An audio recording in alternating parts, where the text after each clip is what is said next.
Hello, everybody. My name is Lexi Liam. I'm an Organic Valley dairy farmer here in Wisconsin, and I'm an employee. It's so great to be here with you.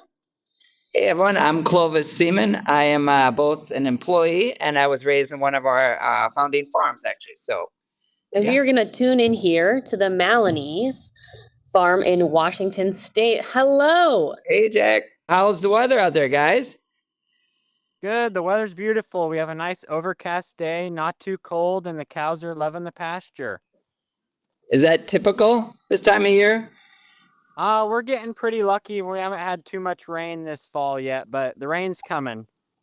We'll take every day of sunshine, Clovis, every day we can. Right. Yeah, you guys get quite a long rainy season, don't you? Yes, we do. Once it starts raining, it doesn't stop till spring. Wow. Well, we want to congratulate you guys. I know October is a special month on your farm. It's your 20-year anniversary with Organic Valley. So, first and foremost, amazing accomplishment. Thank you so much for being with us for that long. Can you just tell us a little bit about the day that the Organic Valley truck came to your farm? And maybe this is a question for Maynard. So yeah, actually October 1st, 20 years ago today, the first Organic Valley truck pulled onto our farm. It was very exciting. My grandfather started this farm in 1949. This lady here is my mom. So she is she's the second generation Organic Valley dairy farmer. I'm a third generation, and Jack will be the fourth generation Organic Valley dairy farmer to milk cows on this farm. So virtually, Organic Valley has saved our farm from being into non-existence. There used to be 14 farms where we live on the valley. It's about 20 miles long, mile and a half wide. We are the last one left. So thank you, Organic Valley, for supporting us for the last 20 years. We're so glad that you are here and you're producing with us. So, when you decided to go organic 20 years ago, what did your neighbors think of you? Well, Clovis, I was called a hippie. I was called a liar. I was told it would never work. You probably heard all the stories from your dad. And, back in the day, I think we were like 323rd in the co-op as far as member ID. So we were one of the first 4 farmers in Washington to go organic.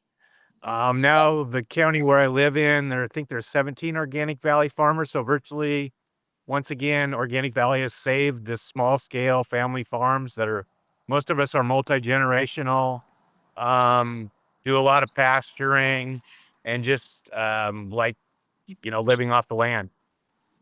Maynard, can you tell us, describe what's it like to farm organically for anyone who doesn't know? It's just farming with nature. It's virtually being grounded to the land that you live on. You know, right now it's kind of like having fun every day. If anybody is out here, if you're not having fun on your job, you need to go get a new job because farming's kind of fun right now. And it's Right. fun, having my mom around, having Jack around, getting to hand off the baton like we're running the lap. But it's going to keep going to the next generation. Maybe we can ask Mom a question here.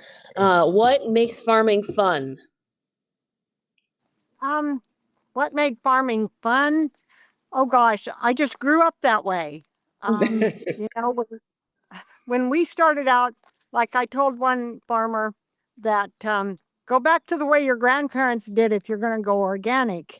And it just always was fun. It was like get up in the morning and have fun and go to bed at night and you're still having fun. What are some of the ways that you farm different than your parents, and then Maynard farmed different than you, and then that Jack is now farming different than you guys? Like, what are some of the things that you guys have reiterated over these 4 generations and taken on? 9 years ago, Clovis, Yeah. my dad passed away. And so we switched over from a conventional parlor to robotic milking. Yeah. So a huge step in technology. Currently we're doing a lot of work on our rotational grazing with adding new plants and forbs and herbs to our stands for better carbohydrates, better sugars, just better all animal health for our cows. We're also doing a bunch of animal welfare work as far as like stalls. We bought a cow brush. So just slowly but surely moving technology along. And then Jack's generation has, ideas that he's starting to inject too, that's helping our farm just increase. Nice. Amazing. So what kind of projects have you guys been working on the farm? We've talked about like this evolution between generations. What are some things that you guys have either just finished or are working on right now? So the big project for this year that we did is we put in a solid liquid manure separator. So that Oh, takes nice. the cow's manure and then separates it into liquid and solids, so it's easier for us to spread during the summer and the spring. And then putting that nutrients back on the pasture more effectively helps us grow better grass. And we also enrolled that project into the Organic Valley Carbon Insetting Program. So we would be selling our carbon credits back to Organic Valley. And on our farm, we're going to be saving about 75 metric tons of CO2 equivalent per year, which we will be insetting back in through the carbon insetting program through our sustainability team at Organic Valley.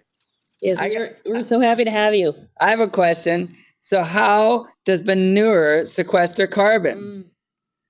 So because if you put the liquid and the solids into a manure pit, the volatile gases from the solids and the liquid together make volatile gases, as in methane and CO2. If you take the solids away, you're reducing the amount of volatile gases produced off of your manure pond.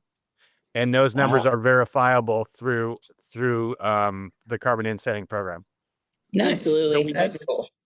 So we measure what's going into the separator, what's going into the liquid pond, but it's also what the solids are, and we're able to verify the savings in CO2 equivalents. So I have a follow-up question. Since you're out in a pasture, how does pasture help sequester carbon? Pasture helps sequester carbon because the nutrients are going into the soil and then the roots are taking those nutrients and holding them. So that keeps the carbon stored in the roots in the soil. And also soil organic matter is weighed in percentages. So for every percentage point of soil organic matter you have, that's 8 metric tons of CO2 equivalent stored in every acre of soil. We have some soils that are 15% organic matter. So for all you math people out there in these classes, what's 8 times 15? That equals to the metric tons of CO2 equivalent stored in our soil. Wow, it's a lot. Right. I'm gonna assume. I have a question. All day we've been at a lot of Midwest and Eastern farms, which have a traditional 4 seasons. Can you tell me a little bit about your guys' seasons there? Because I don't think you quite have the same setup. So we have, we'll start with spring. We have a really rainy spring, usually about 30 inches of rain from January 1st to April, depending on the year. And then we have summer. And then we can go from that much rain to no rain. So we'll have no rain for about 3 months sometimes. And then we'll go to fall, which is like right now. So we'll go rain here and there. And then it's usually back to winter. But we don't really freeze in the winter time. We just have rain. Like the coldest it ever gets is maybe 10, sometimes 5 degrees. Isn't your winter average and your summer average only like 15, 20 degrees apart? Very similar in that part of the world, or not quite? It can be, but we've also hit 113 degrees on our farm before. So as we see climate change happening, we're getting the highs and the lows higher. Highs are higher and the lows are lower. So that's part of the thing that we've been learning and gaining here as far as what we're growing and stuff on our farm. So we see the cows behind you. Are we able to just pan out to them and see them a little bit? Yep. So we got the cows out here on pasture. Can you guys tell us a little bit more about them? So we have Holsteins, which if you look, that's a Holstein. We have the brown jerseys, Holstein Jersey crosses, and then we also have Fleck V's. So we're using the milking Simmentals from Bavaria, and those have worked really well for us. My favorite breed is the Fleck V's. They're a little more robust. They milk really good, and they're really gentle. It looks like your And then grass is in Dad's- great shape too. Yes, Yeah. the grass, we've had a really good grass year, and we've been grazing for about 210 days now. Wow. And what did your dad just bring out in this tub? So my dad brought out something different we're doing is our cow salad. So we have the turnips, the plantain, the chicory, all the things like that. And that's in a different field that we've grazed off during the year. And that allows us to have some more nutrients in the slower months. So when it gets hotter, these plants grow better and allow the cows to have more food. You want to show them some of the turnips and stuff? Yeah, so to fight climate change and the way we renovate our fields, we've been planting what they call summer annuals. So I've learned a lot of this from my friends in the Midwest or the Med East that grow summer annuals for their summer slump. So one of the plants we've been planting is T Raptor. So it's a giant leaf like this. We plant that when the soil temperature is 60 degrees. We let it grow and then we graze it off after about 30 days, and we'll continually rotate that every 30 days until winter comes. Here's another T Raptor. So you can see the bulb goes into the soil. Into the soil, and this bulb is below. So we're looking here, this would be the top of the soil. This much is down below, so it helps compaction. But these also are miners of nutrients out of the air and into the soil. So the leaves will sequester micronutrients, and the bulb will grow nutrients in here. And then when it breaks down in the springtime and the summer, it really helps soil health. Is that in the radish or daikon family? This is actually a rape turnip cross. Okay. And then this is Looks like actually a what they call a red top turnip. A red top turnip. So this is a red top turnip. The cows will eat the top, and then the bulb will be this big. Sometimes they get bigger, and then they'll either pull the bulb and eat it, or they will these will break down into the soil and just help the soil mellow out the soil and add micronutrients to the soil. What other species are we doing? Grasses, clovers. I know these grow good in the summer slump, but do they also add a different nutrition than their regular pasture? So we green sampled these fields before we grazed it off. So these plants came back 30% protein. The digestible fiber at 30 hours was 87%. They had what's called a net energy of lactation, which is energy going into the cow to make the cow produce milk, of 0.74, and an RFQ of 193. So those are a lot of numbers if you don't understand it, but pretty much put rocket fuel into a cow. Yeah, I don't track my cow macros, but I trust that that's impressive here. So we also mixed in with the swards are also we have grass. So this is Italian ryegrass, a fescue blend of 4 types of fescue, including tall fescue and meadow fescue. Yeah. Some orchard grass. Wow. And then we also plant clovers. So this is a red clover. And you can see the root mass on the bottom of the red clover adding to the organic matter. And so just to highlight that, while you have the roots up, hold up those roots again. So when the cow eats, like let's say 30% of the top of that, 30% of those roots just become compost, right? And decompose and build up that organic matter. Yeah, and you can't see them because they're really small, but there's actually nitrogen producing nodes on the bottom of this. Do any of the cows have a favorite? Yeah, let's feed them. Yeah, what you've just showed us. Do they have a favorite? Oh, Oh, they love it. It's They like kind of love the dessert. T-Raptor. They love the T-Raptor. Yeah. That's They that love the big, T-Raptor leaves. right? All right. Do any of those taste good? Like, have you tried them? I mean, they look like common vegetables. Yeah. So the turnips can be a little spicy, Okay. but the You ready? You ready, Clovis? I'm ready. All right, let's see it. Oh yeah. Tell us what you're tasting. You're still upright. Our team's a little bit like an endive, almost Mhm. like a cross between a spinach and an endive. Now we have Okay. Okay. There we go. Look at everyone wants them. so two other plants that we put in here. So this is chicory, Oh yeah. It's huge. and the spoon-like one. This is plantain. Mhm. So Wow. these are two like herbs or forbs. So these, the chicory and the plantain, are tannin condensed species, which slow down the enteric acid process in the cow, which helps reduce CO2 and methane production in the rumen by just naturally feeding the animals. Look at them. What they love to eat, it looks like too. Yeah. There we go. Yeah, stick a little T-Raptor, then he'll eat it. Right. Sweeten the deal. So Maynard, how often are you moving your cows between different paddocks on your farm?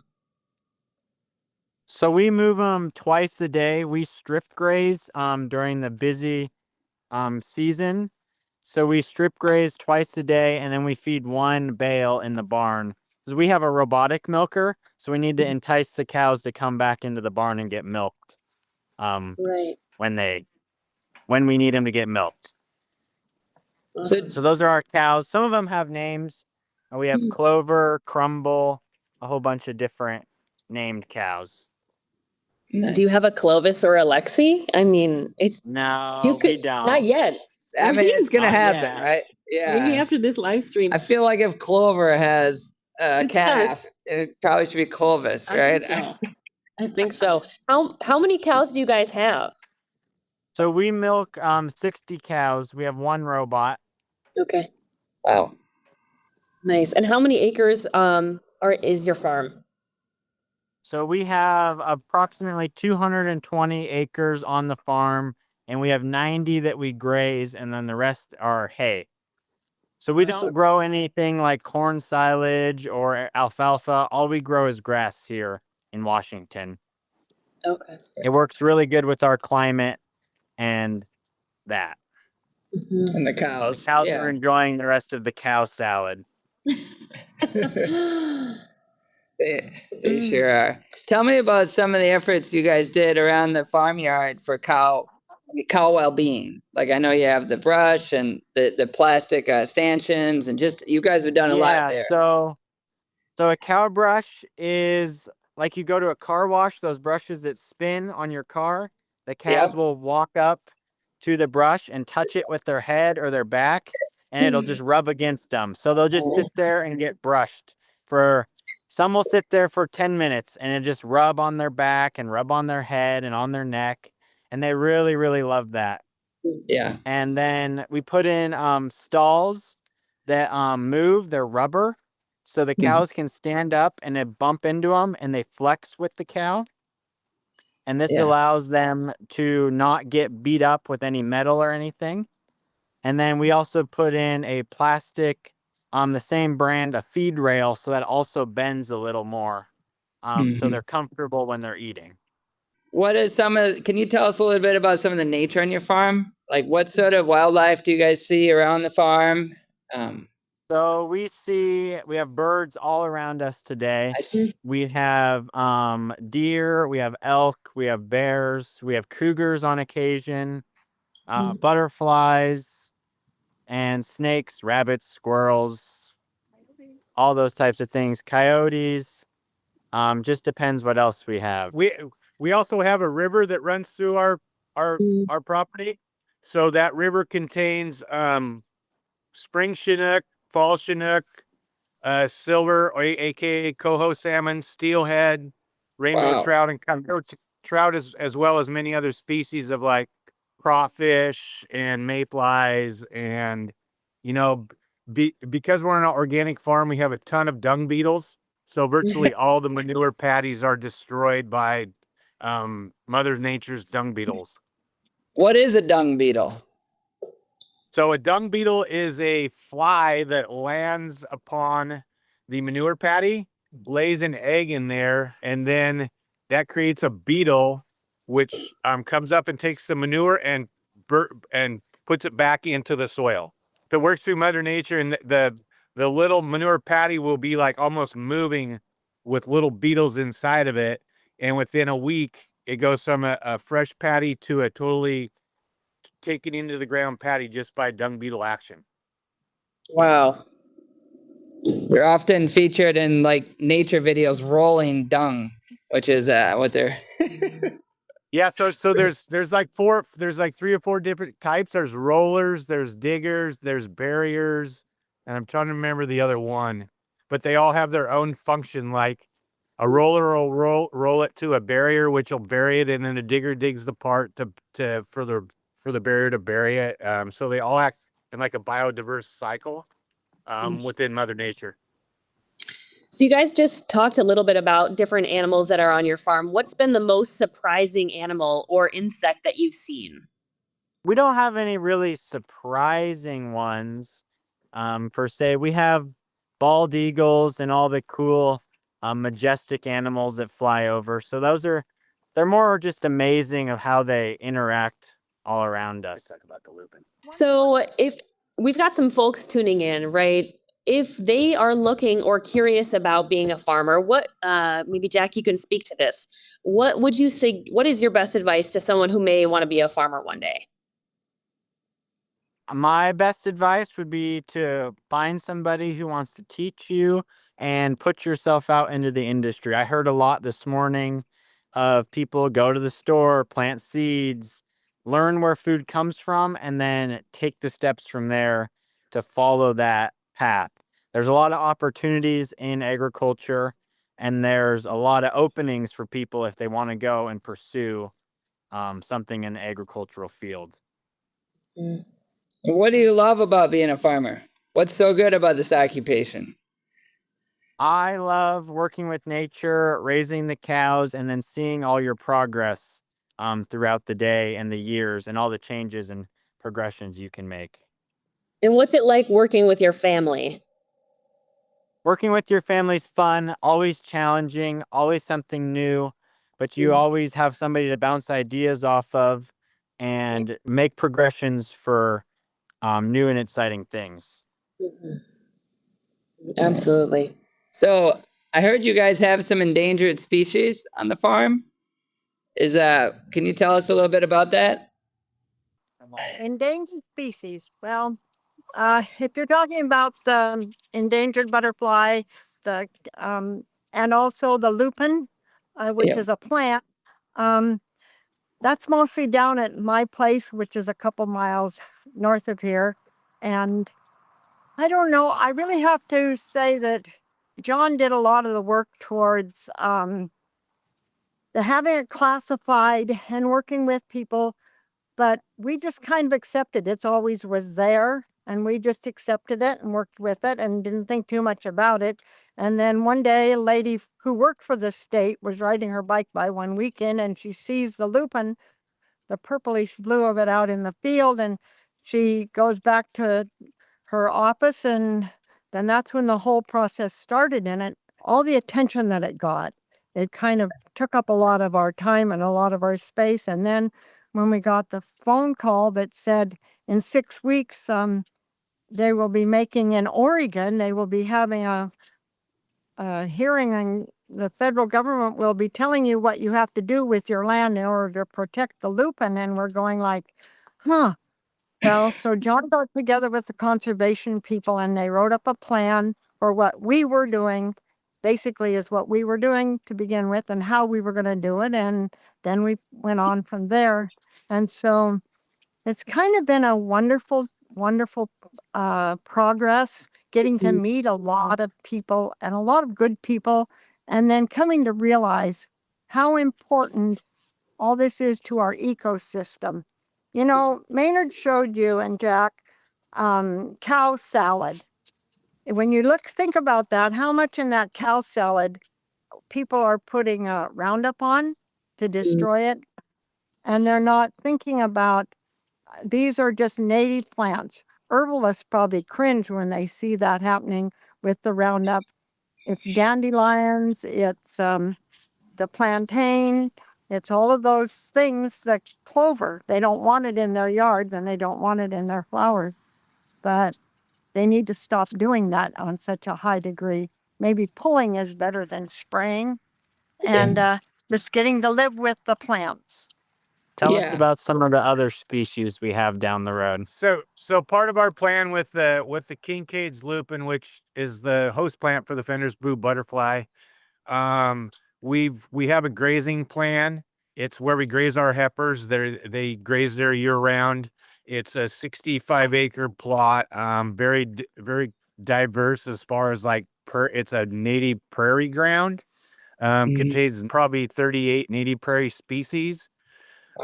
Since we've taken over the deferred grazing, prescribed grazing of the Kincaid's lupin at my mom's property, we have increased the population by 35% in 14 years. Therefore, the Kincaid's lupin has been taken off of the Washington endangered list and put on threatened. But also at that property, it has what is called three thin vein pea vine. The only place you can see that plant in Washington state is on that property. So that is the only site in the entire state where you can see the pea vine. We also have pale larkspur, the thin leafed mule's ear, which is Wyethia. We have a rush plant too, which is also on the threatened list. So virtually, if you come in like June and do a pasture walk or a nature walk, you're going to see 38 to 40 species, and about 3 of those. It's the only property in Washington state that you can see those plants, most of them which are threatened or endangered.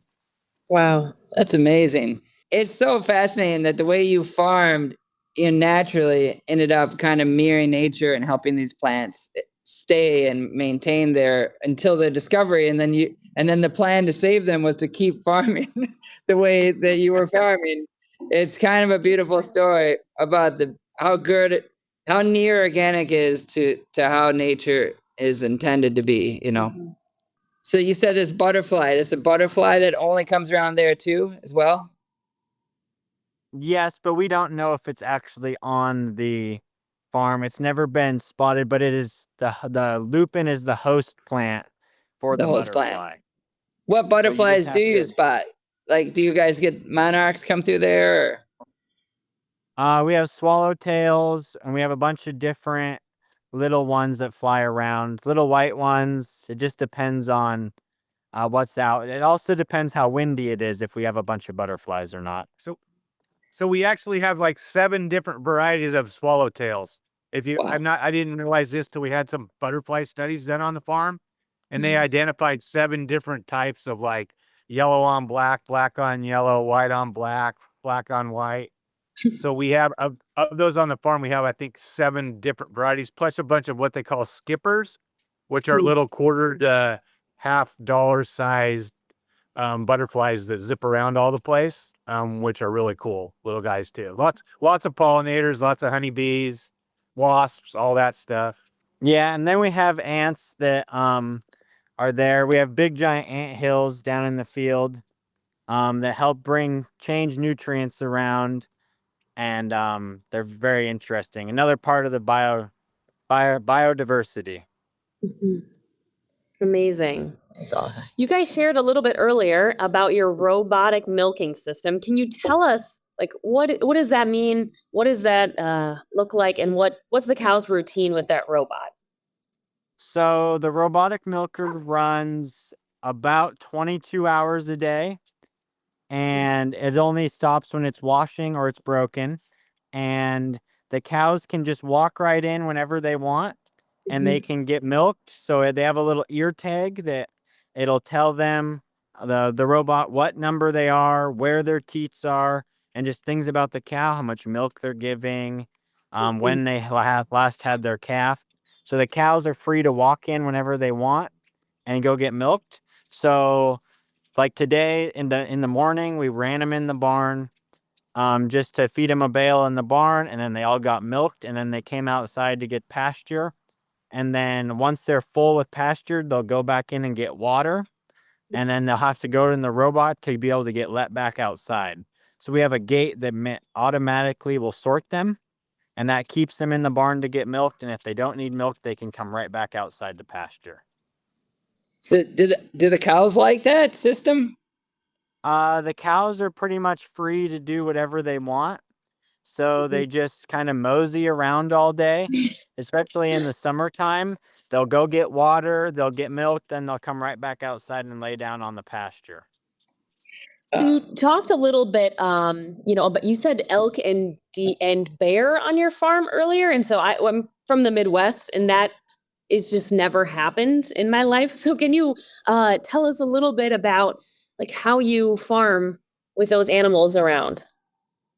Yeah, so we have deer. They come out almost every night and they eat in the fields and just kind of mosey around. And then we have elk. They're more seasonal, but in like the January, February months, they'll be down where it's a little warmer from up in the hills, and they'll just eat through the fields and come and go as they please. They just eat our pastures and Tear your fences up. tear your fences up. We got to check fences, but it's none of that's too bad to deal with.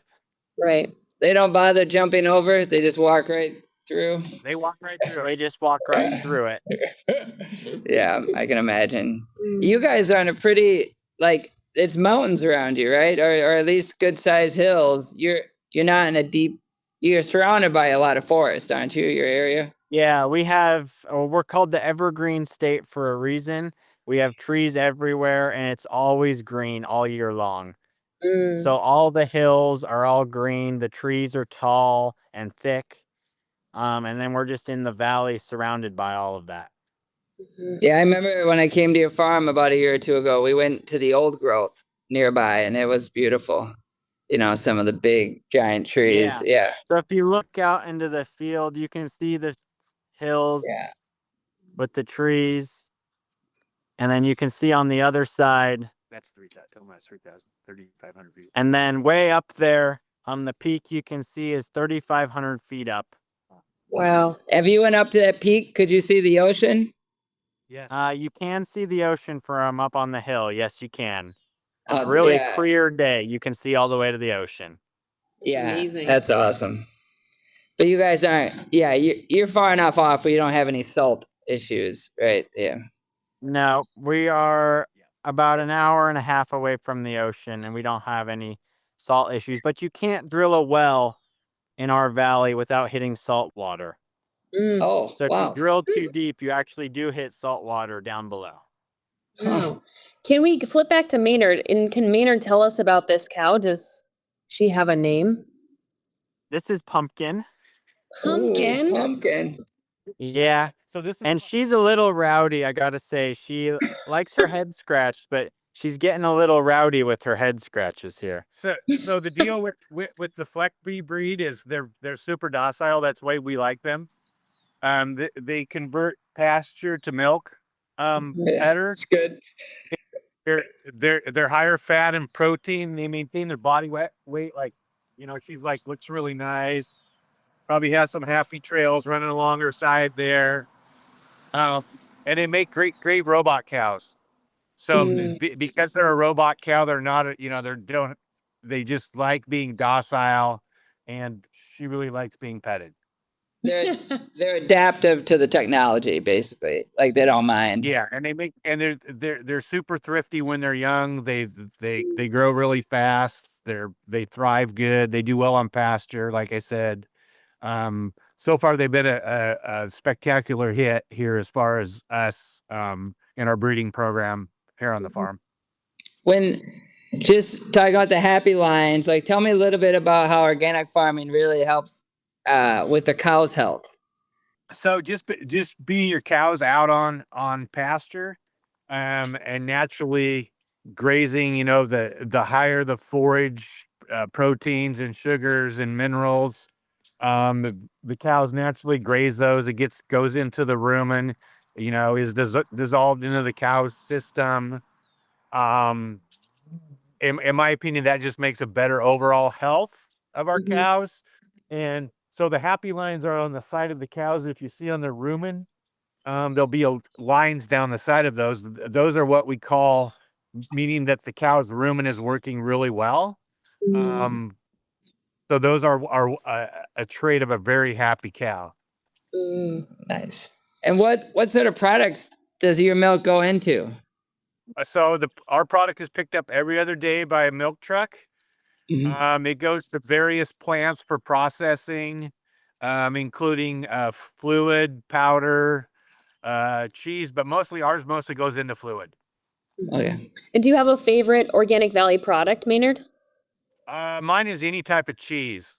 Okay. I'm a cheese guy. You like them all. I've never met a cheese I didn't like. I'll put it that way. Me neither. How about Jack? What's your favorite?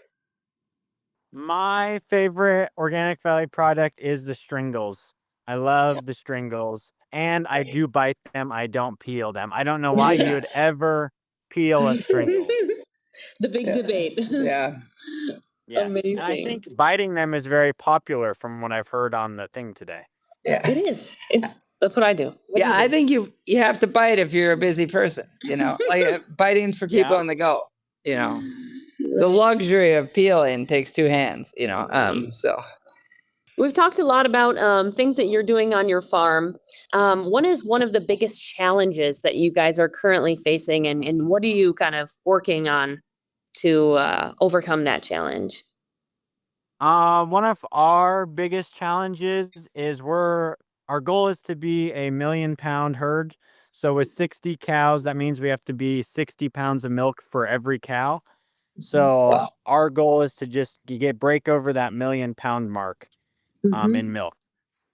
So that's just better feed, better reproduction, all of those challenges to be for us over that 1,000,000-pound mark.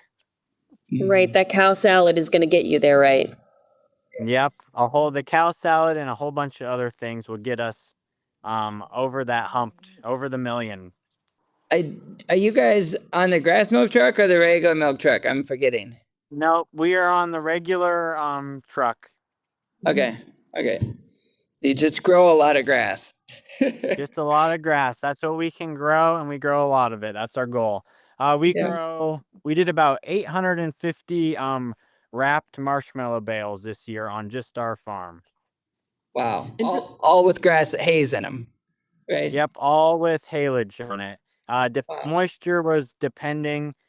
We shoot for about 45%. Some was wetter, some was drier, but our haylage is just like making silage, but you wrap it up in a bale instead of putting it in a pit or in a tube. And then because you say it's like a wet all winter and then it's dry all summer, do you have to irrigate those hay fields?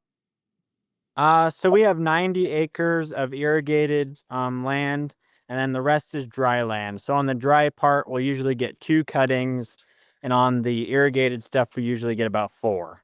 Awesome. Well, we've got a question for Maynard, if he's still around. Yeah. I'm right here. All righty. What's one thing Jack and the next generation have pushed you to do differently? Just think outside the box. I think it's super important that every organic farmer, I know we already think outside the box because we're organic farmers. I've thought outside the box when I became a robotic farmer. That took a lot of thinking and doing, and a lot of the robotic farming is you have to think like a cow. You have to do everything that you do for the cow's purpose, like where you put a gate, where you put anything, where you build a building, what you do, you have to think like a cow, and it's all about how the cow thinks, not how you think. And I think Jack's ideas of like various like what we're gonna plant. We do what I want to call test plots on our farm. So we've done like the tea raptor and the turnips. We've done sorghum Sudan grass. We've done radish. We've done rape. We've done just about everything. A bunch of clovers, and then some things we've succeeded, but you also can't be afraid to fail, because if you're not going forward, you're only going to go backwards. Yeah. And that's so it's always a great challenge in that. Right. Nice. Well, now that Jack's there and able to help out, do you have any leisure activities that you like to get away and do, or you just farm all the time? We pretty much just farm all the time, and I'm on a couple of committees with the co-op, so that's my leisure time, is a few trips back and forth to Wisconsin, and Jack has some stuff he's involved in, so we kind of split up our time to kind of get back to what made us where we are, I guess. And Maynard, what do you like about the cooperative structure or being a part of Organic Valley? I just like it's always been pretty much a sustainable pay price. So we now know what my pay price is going to be pretty much the entire next year. And the co-op right now is looking at what we are going to call a sustainable future of the co-op. So being able to, have Jack's generation, or, I've saw a bunch of, younger generations that are the next co-op members, just helping them survive, but just generally the sustainable pay price, but also the camaraderie of calling each other up on the phone, or going to annual meeting, or the ability to share positive thinking with each other. Mm-hmm. Yeah. Right. Yeah, it's amazing how the farmers from coast to coast organic farmers from coast to coast have more in common often than organic and non-organic farmers that are neighbors, and they have more to talk about and relate. And it's just a great community there. I've learned quite a bit from the Mideast Plain community, as far as on growing those summer annuals. A lot of those guys do that. I think I already talked about, but I've learned a ton from the Plain community on how they farm differently than most people's thinking, and we've employed some of those thoughts on our farm, which has helped tremendously. Just in the way that we do stuff. Tell us a little bit about Maynard, or Jack, either one of you. When you get up in the morning and you look at your day ahead of you, like what excites you? Like, what excites you about what you're up to these days in farming? What's kind of your new frontier that keeps you enthused and excited? So what excites me is being able to accomplish our tasks. Usually we have a couple projects, longer projects that we're working on, and just getting those projects accomplished. Right now we're in the process of getting ready for winter. So we're hauling manure, we're getting equipment cleaned and put away, and then we're fixing anything in the barn, because where we're at, our cows can't leave the barn once it starts raining, because they literally will sink. So we gotta be prepared to be inside once the rainy season is all upon us. Yeah. And that's why earlier you were talking about some of the things that you're doing around the farmyard for their benefit, like the brush and the feeding troughs. And I think you said grooves in the concrete. That's probably has to do with the rain, right? And keeping it safe. Yeah, so if the concrete gets a little slippery, the grooves help the cow's feet stay stable. Yeah. In Wisconsin, we have some rain, but we don't have it in the level in which we readjust like you guys, how we farm. Yeah, I think last year we got about 70 inches of rain throughout the whole year. Wow, that's a lot. We didn't ever ask Mary what her favorite Organic Valley product was. Oh, yeah. So I think we need to pivot. Favorite product? Oh, my favorite Organic Valley product? It's probably got to be whole milk. Okay. Whole milk. Yes, we Whole love that. milk. Yep. I'm totally in favor of whole milk. I'm curious, Mary, your parents, when they came to that valley and started farming, did they dairy farm, or what was their method of farming back in the day? My dad, let's see, my great grandparents immigrated on my dad's side into the valley in the mid 1800s. And so Mhm. my dad was born here, and then I was born and grew up here, and Maynard was born and grew up here, and Jack was born and grew up here in What the did valley. they farm grow when they And when moved they to the farm? first grew, my dad grew up, of course, on the farm. And so we came here, we had no cows, and then started getting cows. And then I think Dad went into dairying not too long after we got here. He was a milk truck driver for a while, the can truck driver. And then he was very progressive. My mom and dad were very progressive, and they put in the first elevated milk parlor in Lewis County. And then they Wow. put in the first individual, what did they call him, Jack? The sleep in the barn, the stall The barn. stalls. They put in stalls. The stall Wow. barn. And then the milk, the tanker trucks came in, and it was a whole different thing started happening. The size of You get- tractors changed. That was a huge thing. For me, the Right. size of From a tractors horse to a changed. tractor, I had no brothers, only 4 sisters. So Oh. 5 girls on a dairy farm. It was it was a good life. It was a wonderful life. Yep. That's Oh. awesome. And Mary, what's it like seeing Jack farm these days? It's like a dream come true. Mm. It truly that's- is. If someone had Mhm. asked me when Jack was born, I probably would have never said I'd be lucky enough to have a great grandchild that farmed. Mm. We have Maynard and 2 girls, and one daughter is in Alaska. She's a school teacher. She just retired. The other daughter is an RN in Eastern Washington. And they're close to the farming, but they don't actively farm. They like to come home and help out. And my other 2 grandsons are both in areas of agriculture in Eastern Washington. And so is a wonderful life. Agriculture, you know, we have to really look towards taking care of the earth and taking care of the environment if we're going to be able to live on this planet.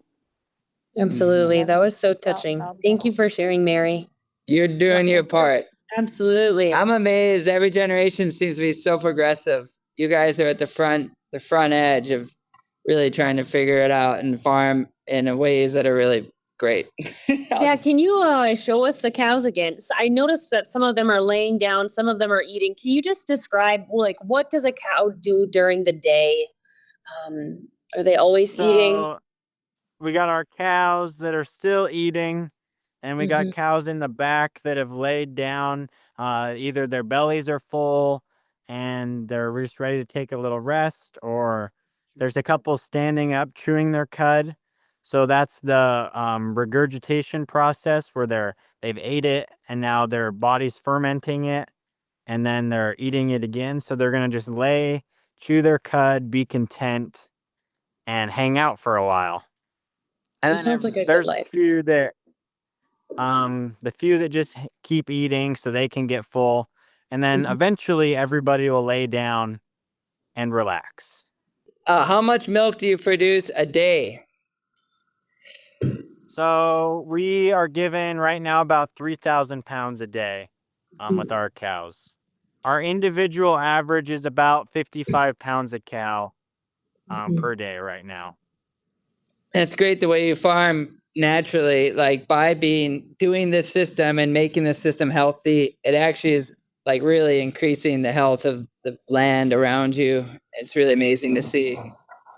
Oh, We've Yeah. got some guests. We see our soil health really elevate, especially with some of our newer practices that will have organic matter in the 10 to 15% range. And that means we have really healthy soils that are full of microorganisms, just breaking down and releasing nutrients and then storing more nutrients.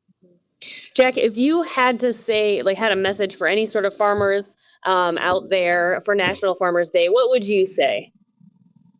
I would say just keep doing a great job and keep hang in there if you're having a tough time. Reach out to a neighbor, talk with your fellow farmers, get involved in farmer groups if you're not part of Organic Valley, part of Gen O or something like that.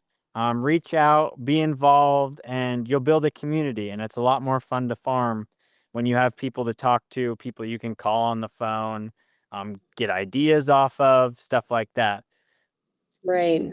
Right. Doing things together is really, really great for all of us working together. That is. Well, we really appreciate coming out and getting to be on your farm and look around and meeting all 3 generations there. It's special, and you guys being 20 years organic, 20 years with the co-op, that's pretty unbelievable. So, And we just want to thank all the schools that have joined in. You guys are so awesome. Thank you for supporting our Organic Valley farmers.